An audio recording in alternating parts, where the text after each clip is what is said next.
Hola, mi nombre es Dayan Campos y hoy es domingo 28 de julio.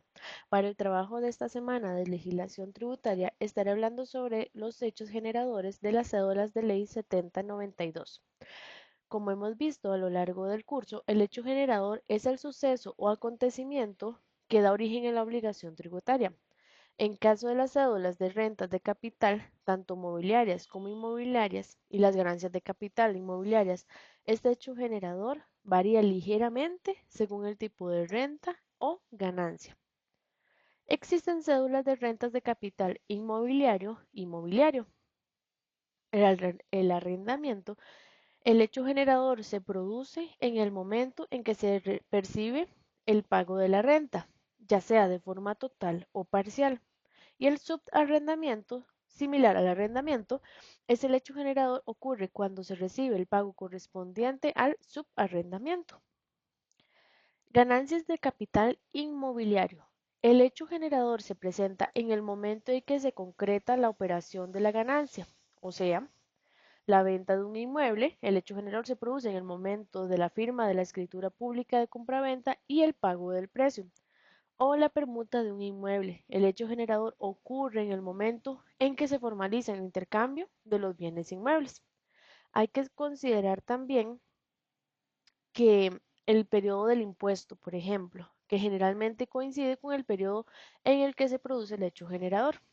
La declaración. Los contribuyentes deben presentar una declaración jurada ante la administración tributaria correspondiente dentro de los plazos establecidos por la ley y las retenciones, que en algunos casos puede aplicarse retenciones de la fuente sobre los ingresos. Ahora veremos el hecho generador del impuesto sobre las utilidades. Este hecho se produce cuando una persona física o jurídica obtiene rentas en dinero o en especie provenientes de cualquier fuente, ya sean continuas u ocasionales. En otras palabras, es el momento en que se generan las ganancias netas de una actividad económica. Para esto debemos considerar las rentas, que incluye cualquier ingreso obtenido por la realización de una actividad económica, como la venta de bienes o servicios, dividendos, intereses, entre otros. La actividad económica, cualquier acción realizada con la intención de obtener un beneficio económico. Y el periodo impositivo, que generalmente el periodo impositivo coincide con el año calendario. El hecho generador del impuesto al salario. El hecho generador del impuesto al salario se produce cuando una persona física recibe un pago por un trabajo realizado, por un trabajo personal prestado, ya sea en dinero o en especie. Este pago puede ser realizado por un empleador, por una cooperativa o por cualquier otra entidad. Aquí en este caso debemos considerar el pago por el trabajo, que incluye salarios, sueldos, comisiones, bonificaciones, gratificaciones y cualquier otra remuneración por los servicios prestados. La relación laboral. Debe existir una relación laboral entre el pagador y el trabajador. Y el periodo de pago. El impuesto se calcula y se retiene en cada pago del salario. Luego tenemos los gastos deducibles y deducciones únicas, que son conceptos clave en el ámbito fiscal, especialmente el calcular impuestos sobre la renta. Aunque ambos permiten reducir la base imponible, tienen características y tratamientos distintos. Los gastos deducibles son aquellos gastos directamente relacionados con la generación de ingresos de una actividad económica. Algunas características que puedo mencionar son que son necesarios, deben ser indispensables para la actividad económica, ordinarios, comunes y habituales en el sector, documentados, se requiere el comprobante de pago y relación de casualidad. Debe existir una relación directa entre el gasto y el ingreso.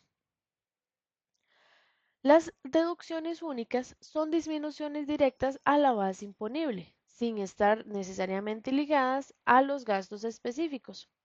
Por ejemplo, algunas características de este son que sean establecidas por ley, su cuantía y requisitos están definidos en la legislación fiscal, que no sean recurrentes, generalmente se aplica una sola vez y en circunstancias específicas.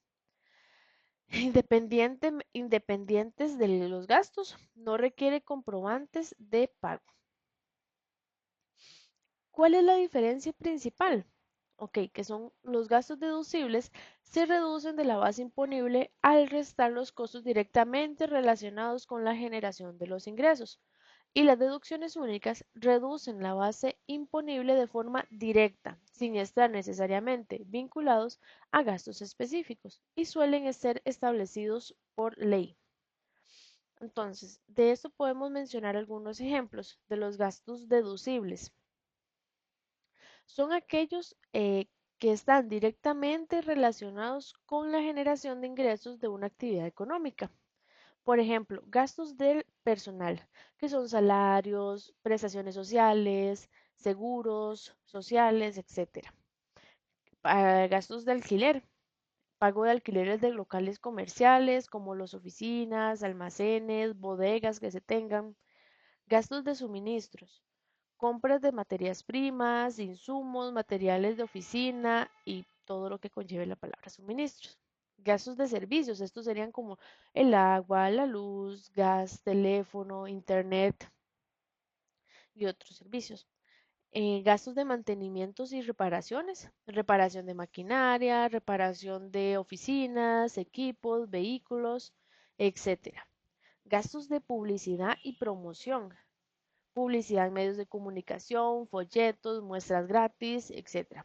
Gastos financieros, que serían los intereses pagados por préstamos bancarios, por ejemplo.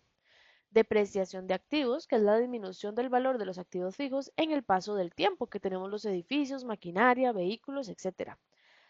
Y gastos de viajes por negocios, que sean en los pasajes, viáticos, hospedaje, alimentación, etc. Es importante que para que sea un gasto deducible debe cumplir ciertos requisitos como ser necesario para la actividad ordinario y que siempre tiene que estar documentado. Las deducciones únicas son deducciones directas a la base imponible, ¿verdad? Sin estar necesariamente ligadas a un gasto específico. Algunos ejemplos que puedo mencionar sobre esas serían las donaciones a instituciones de beneficencia hasta un cierto límite que establece la ley, gastos por desastres naturales, que son pérdidas por incendios, inundaciones, terremotos, bajo ciertas condiciones también, intereses por préstamos hipotecarios para vivienda, que en algunos países y bajo ciertas condiciones se da ese tipo. Gastos médicos, en algunos casos, y hasta un determinado límite también que establece la ley. Inversiones en investigación y desarrollo y crédito por inversiones. Importante, ¿verdad?, mencionar que para las deducciones únicas suelen tener requisitos también específicos y límites establecidos por ley. Esto sería todo por ahora. Muchas gracias.